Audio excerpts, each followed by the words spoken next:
a real moment of, I guess, spiritual significance. I had, being the band leader, do write on occasion a few original songs that we've done and worked in. And I had one that the chorus had been written quite a while ago. In 2 Corinthians, talk about the veil and how the veil covers Moses' face, how when we start to realize things, the veil comes off. And I thought a song about taking off the veil and letting me see. And the chorus had been written and rattling around in my head for a while, but I didn't know how it started. And I just kind of had half the song done. And standing in the back of the church one Sunday morning before service started, Bruce was doing the confessional, and he launched into this prayer that I'd heard, dozens of times, but it was just, I don't know if the way he said it or the fact that I was paying closer attention than usual, but he said, "Father, silence within us every voice but your own." And before he was finished saying that, and his cadence and the timing and everything, it was already starting to turn over my head, and I said, that's how that song starts. And then walking down the aisle, trying to sing the hymn, I don't remember what song it was, for the processional. By the time I got into the choir loft and sat down, the hymn was over. I had my sermon note sheet out, and I was writing down, and this song was being dumped into my head so fast, I almost couldn't keep up. And that has happened more than once when I set out to write a song. The other one that most people at church know is Mary's song, and that was early on in my music career here. Everybody was gone. It was a Sunday. It was Mary, Mother of our Lord Sunday. And Bruce says, "Oh, this will be easy. You're covering all the music. Just come up with a Mary song." And I said, "Great. There's lots of Mary music out there, right?"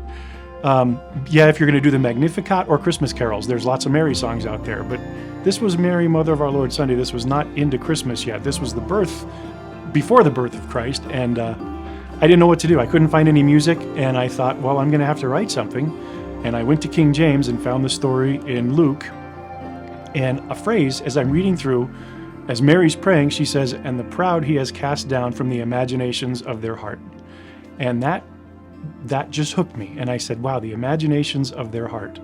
So that was their dreams, their thoughts, their aspirations, their dreams. And I logically stepped to what were Mary's thoughts and dreams. And what was Mary planning on doing before the angel came and said, guess what? It probably wasn't anywhere remotely related to what actually happened. And that song, again, that kind of just turned on the spigot, and the words were just poured out. And it was, again, I almost couldn't keep up. The piano music came out of it. I was kind of writing melody and words as it was going along.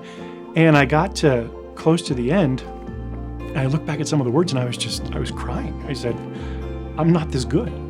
I don't know how, I don't know why this was given to me, and it turned into such a beautiful song, and I played it, and people lost it, and it's just a great song. And that line was, "Only God's heart would be breaking more as they watched him give his life." And it's such a great song, and I'm thankful for it, and that's happened more often than not, and I don't take it for granted.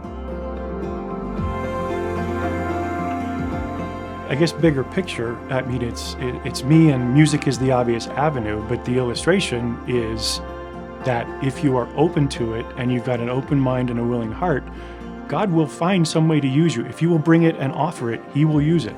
Even if it's something that you're not terribly comfortable with, volunteer for it, get into it. You will be equipped, and you will be able to serve, and you will bless people. She said, "Behold."